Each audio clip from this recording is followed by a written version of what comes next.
Assalamualaikum students. Today we will be starting the chapter number 6 of therapeutics. That chapter is on resistance training and this is one of the most important chapter in therapeutic exercises 1.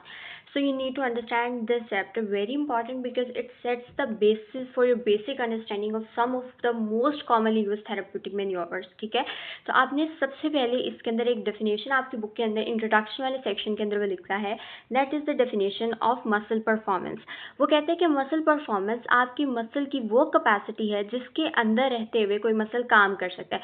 So the capacity of a muscle to do work is called as muscle performance. ठीक है, एक muscle कितनी force generate कर सकता है in order to meet the functional demand imposed on that muscle, उसको आप simply muscle performance कहते हैं.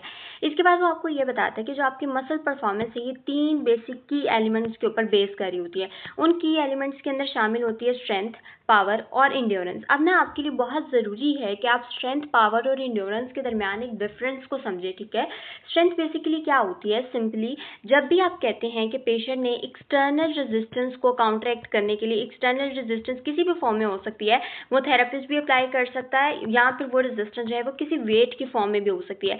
इस एक्सटर्नल रेजिस्टेंस को काउंटर करने के लिए एक मसल कितनी मैक्सिमम फोर्स जनरेट कर सकता है, कितनी मैक्सिमम टेंशन जनरेट कर सकता है, उसको आप कहते हैं दिस इज स्ट्रेंथ. ठीक है, स्ट्रेंथ के बाद दूसरी टर्म आपके पास आती है that is power. Basically power भी वही चीज़ है जिस तरह की स्ट्रेंथ है, लेकिन इसके अंदर फैक्टर आ जाता है टाइम का. ठीक है, इसमें आ जाता है कि कितने टाइम के अंदर पेशेंट फोर्स जनरेट कर सकता है.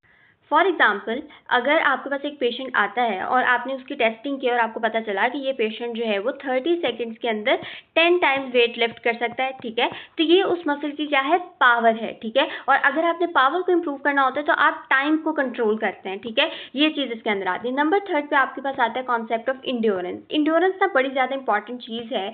कोई भी पर्सन या किसी भी मसल की कैपेबिलिटी कि वो किसी भी कॉन्ट्रैक्शन को कितने टाइम के लिए सस्टेन कर पा रहा है और कितनी बार वो रिपीटेटिव एक्टिविटीज परफॉर्म कर रहे हैं, यानी कितनी रेपिटेशन कर पा रहा है, उसको आप कहते हैं दिस इज इंड्योरेंस. ठीक है, अब आपने इन तीनों प्रिंसिपल्स को, तीनों एलिमेंट्स को माइंड में रखना होता है ताकि आप रेजिस्टेंस ट्रेनिंग इफेक्टिवली अचीव कर सकें. क्योंकि अगर आप स्ट्रेंथ इंप्रूव करने के उसके लिए रेजिस्टेंस ट्रेनिंग अलग है, पावर के लिए अलग है, इंड्योरेंस के लिए अलग कंपोनेंट पे काम करना होता है आपने. ठीक है, अब आप यहाँ पर देखें तो आपके पास सबसे पहले वो एक्सप्लेन करता है डेफिनेशन ऑफ रेजिस्टेंस ट्रेनिंग. और रेजिस्टेंस ट्रेनिंग के बारे में ये कहता है कोई भी ऐसी एक्टिविटी जिसके अंदर आप मसल को इधर स्टैटिकली और डायनामिकली कॉन्ट्रैक्ट करें.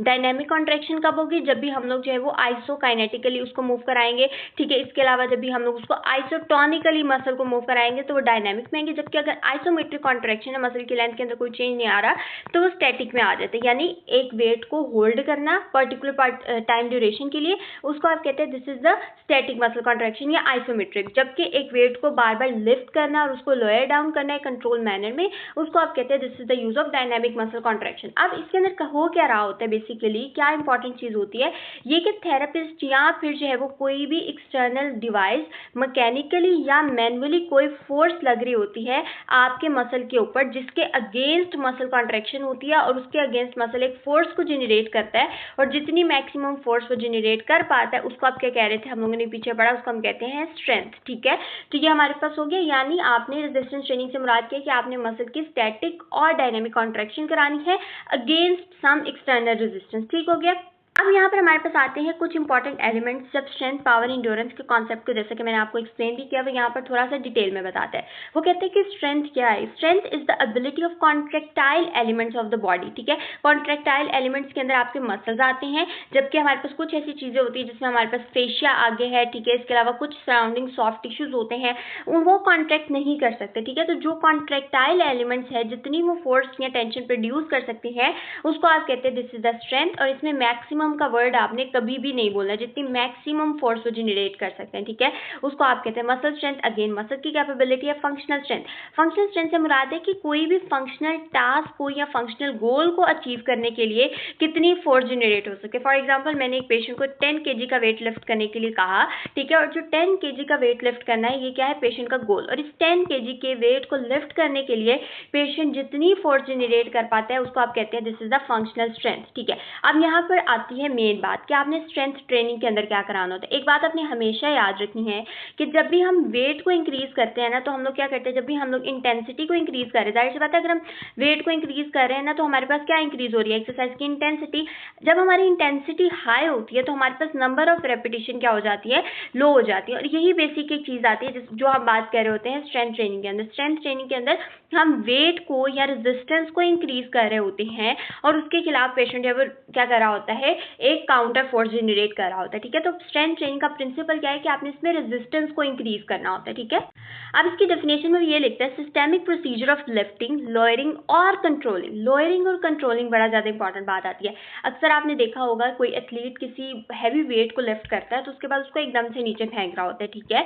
आपने इसमें ये ख्याल रखना होता है कि जब भी आप किसी भी पेशेंट को स्ट्रेंथ ट्रेनिंग करा रहे हैं तो उसकी जो लोअरिंग है, डिसेंडिंग है, उसकी जो इसेंट्रिक कॉन्ट्रैक्शन आ रही है, जाहिर सी बात है हम किसी को वेट को लिफ्ट कर रहे होते हैं, जब हम उसको लिफ्ट कर रहे होते हैं, फॉर एग्जांपल हम एक वेट को लिफ्ट कर रहे हैं, हमारे हाथ में एक वेट है, जब हम उसको लिफ्ट कर रहे हैं तो उसकी क्या हो रही है, कंसेंट्रिक कॉन्ट्रैक्शन हो रही है। और जब हम इसी वेट को लोअर कर रहे हैं तो कौन सी कॉन्ट्रैक्शन हो रही है, इसेंट्रिक कॉन्ट्रैक्शन हो रही है ना। तो इसेंट्रिक कॉन्ट्रैक्शन जो है ना वो कंट्रोल्ड होनी चाहिए, वो एक स्लो मैनर में होनी चाहिए ताकि पेशेंट प्रॉपरली जो है उसके स्ट्रेंथ को बिल्डअप किया जा सके। ये चीज इसके अंदर बड़ी ज्यादा इंपॉर्टेंट आती है, ठीक है। उसके बाद आपके पास दूसरी चीज आती है दैट इज पावर। बहुत आसान है, इसके अंदर हम क्या करते हैं, पेशेंट के अंदर टाइम को कंट्रोल करते हैं। पावर की डेफिनेशन जैसे कि मैंने आपको पहले बताया कि इसके अंदर हम लोग ना फोर्स, डिस्टेंस और टाइम का कंपोनेंट ले आते हैं। Force generated by a muscle और work done by a muscle in particular time या पर यूनिट ऑफ टाइम, उसको आप कहते हैं दिस इज पावर, ठीक है। पावर के अंदर ना स्ट्रेंथ भी इन्वॉल्व होती है, यानी कितनी मैक्सिमम फोर्स वो जनरेट कर पा रहे हैं और कितने टाइम के अंदर वो जनरेट कर रहे हैं, यानी उसकी स्पीड ऑफ मूवमेंट के, ये चीज इसके अंदर आती है।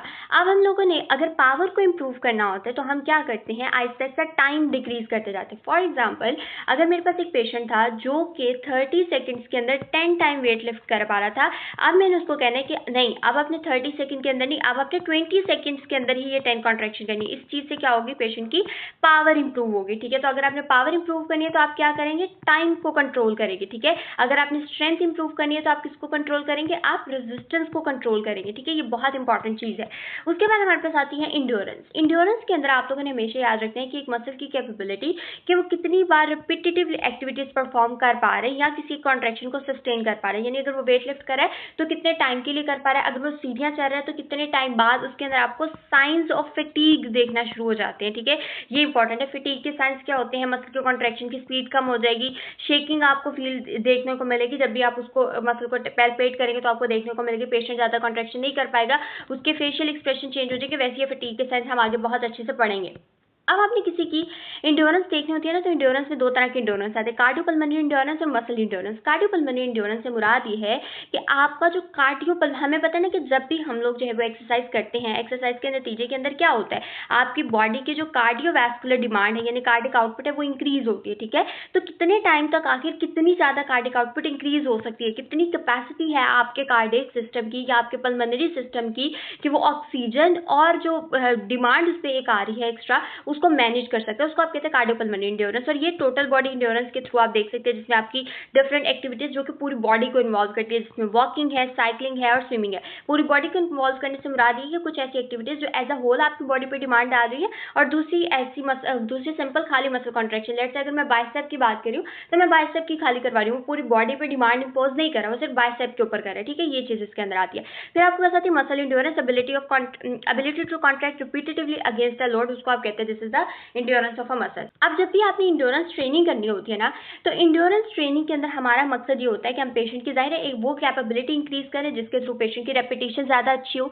तो उसके लिए हम क्या करते हैं, पेशेंट के नंबर ऑफ रेपिटेशन को क्या कर देते हैं, इंक्रीज कर देते हैं, जबकि जो हमारे पास पेशेंट है ना उसकी जो इंटेंसिटी है ना उसको क्या करते हैं, कम करते जाते हैं। यानी इंटेंसिटी हमारे पास कम होनी चाहिए, रेपिटेशन हमारे पास ज्यादा होनी चाहिए। यह बात हम काइनेजोलॉजी में पढ़ के आए हैं। फॉर एग्जाम्पल अगर मेरे पास पेशेंट आता है और वो 5 kg का वेट जो है वो पहले 30 दफा के लिए लिफ्ट कर रहा था, अब मैं उसको 5 kg का वेट 30 नहीं बल्कि मैं उसको 40 दफा लिफ्ट करवाऊंगी, that is the endurance training, ठीक है। तो ये बहुत ज्यादा इंपॉर्टेंट है। बाकी अगर आप इस सारे सेक्शन को देख रहे होंगे तो आपको यहाँ पर कुछ मस्कुलर अडेप्टेशन के पॉइंट दिखेंगे। ये सब अडेप्टेशन के पॉइंट, ये सब चीजें आपकी बुक के अंदर मेंशन है।